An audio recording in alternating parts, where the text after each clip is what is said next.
Hiya. We've had a few people asking how we've made the little cat boxes and feral shelters that we've been making over the last couple of weeks. So I'm just going to do a little video of how easy it is to make and just show you just what items are needed. So first off, you need the box. Just a polystyrene box with a removable lid, previously used for importing broccoli. You'll need some duct tape. Got that from the pound shop. I think it was £1.99. Some normal tape, a basic serrated edge knife, nothing too sharp, pair of scissors, pen, ruler, and the thickest rubble bag that you can find. Right, so now we're going to start off by just cutting a square. Now, I've seen it done where people cut in the middle, but I think me personally, if we do it to the right hand side, then we're keeping majority of the box in the shelter. So all I did is just cut a standard 4.5 inch line, just a little bit off the floor.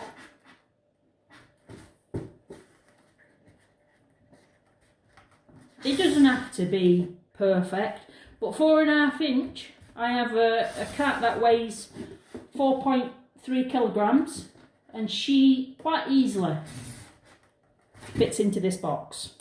So now you can just see a little square on the edge, off the ground, not too far from the top. So now it's quite easy. You just normal serrated knife, put it in at the top and just cut.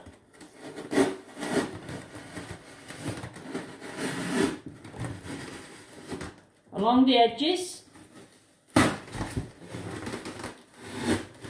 Can make a bit of a squeaking noise which goes through me if I'm honest.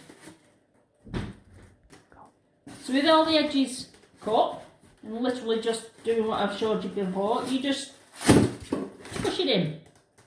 So now you can see it's got a perfect little one. Doesn't look very big, but you'd be surprised what they can get in. And that's the square that you've cut out. So what I'm going to do now, because that's based on the floor, or it will be when it's done, I'm just going to give it some feet. I'm just going to gently cut a line down, not all the way through, and then watch it break quite easily. And then there, you've got 4 feet.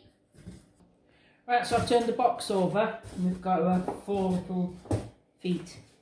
One thing I didn't say on the things you need is some glue, obviously. I'm going to glue these. Are a super little device.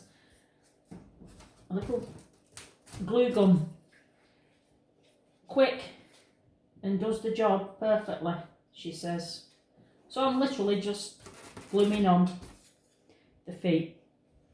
I think these need about 10 minutes to warm up, and they can, like that, have a string of glue follow you.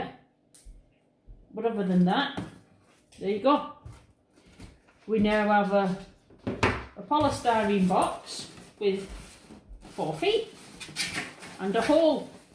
Now what I've been doing, because obviously it produces little small polystyrene balls, I've been hoovering the box out, because if these get caught in a pad, a cat's pad, I don't know, I just thought, well, to save them the hassle of having to get them out, I'd hoover the box. And as you can see, the box has been previously used, so I'll give that a wipe while that's setting and give it a quick hoover to get rid of any polystyrene balls and any little flaky bits you can see.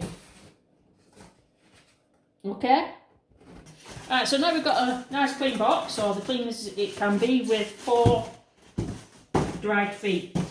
I'm now going to just secure the lid, just in, I don't know why, just to make it more secure really.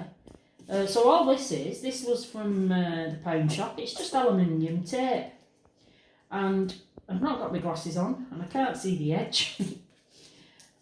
But it's quick and easy to use. Quite like it actually. And there you go. That just secures the box. Now you'd think it'd be easier, and I'd make life easier for myself to have filled it with straw before I put the top on. And that's usually what I do. But the pressure of the video and all that, I forgot to fill it with straw. So I can squeeze some straw in there. But yeah, that's what we use. We use straw because it dries. If you go putting a cat bed in there or a blanket or anything, and the cat comes in and it's wet, it's going to get the blanket wet as well. So that's why we use straw. So that will be filled nicely with straw. So this is a finished box. As you can see, it's completely waterproofed and sealed with duct tape. Straw, which again when we get on site we'll probably throw a bit more straw in there.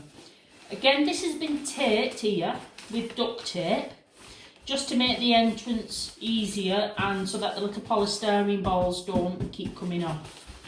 Obviously the legs are there. Now what else we've done here is given this a little overlap there just to protect it from the rain. And because these are so lightweight, we'll just put 2 house bricks, or if they're under a shelter, possibly 1 house brick just on top. Now, that might look a bit complicated, but it's actually quite easy. And I'll show you how it's done. These are not the best. These, we're just literally relying on donations. But I did go out to the shop today to look for some rubble bags, and they weren't much thicker than these. So all I'm going to do is cut the end off. Right, cut the end off. It's not the perfect cut, not the best scissors in all honesty. And that's what I always say, if you've not got the correct tools, you can't do the job. Right, so all we're doing is getting this. I'm cutting it in the bag.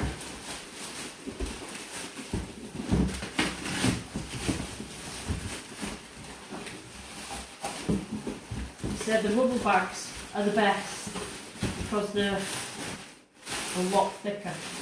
So I'm going to leave, and this is when you can see the difference in thickness to these rubble bags. Oh, look at that. What I'd probably end up doing is doubling that over. I think last week I put some cardboard in there and covered the cardboard just to give it that extra shelf, because a couple of drops of rain on there, it's going to drop down. So now all I've done is to make sure there's enough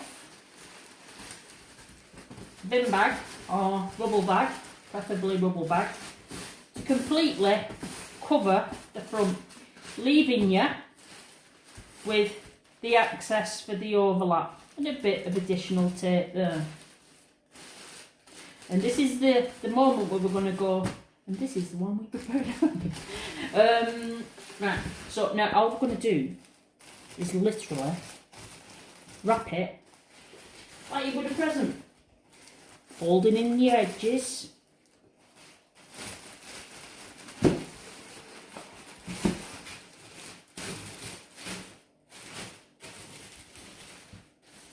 So like I say, you've got your little overlap, not the best, but it's up to you whether you want to back that up with some cardboard or not. We've got our, it's literally wrapped like a present. This is the entrance, and all we're doing with the entrance is just, that's all I did, just like you do when you're decorating around a light switch or a plug hole. A trick my dad taught me when I was a kid, and then just cut off the access, and that's it. Now you already know that your roll is 4.5 inches. So I've already pre-cut 4.5-inch pieces of duct tape.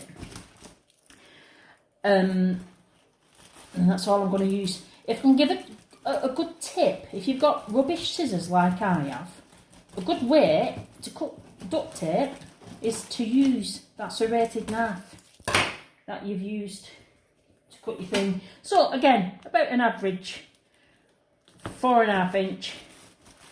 Fold it over, making sure there's nothing sticky on the inside.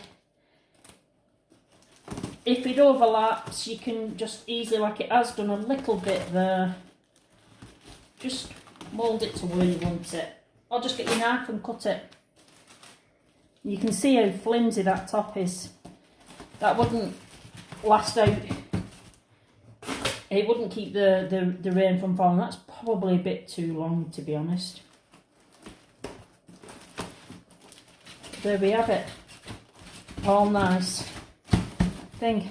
Like I said, and that is literally the difference between a rubble bag and a bin bag. And that's an heavy duty bin bag. But the difference is so much better, and obviously filled with straw. And there you go. That's your cat boxes.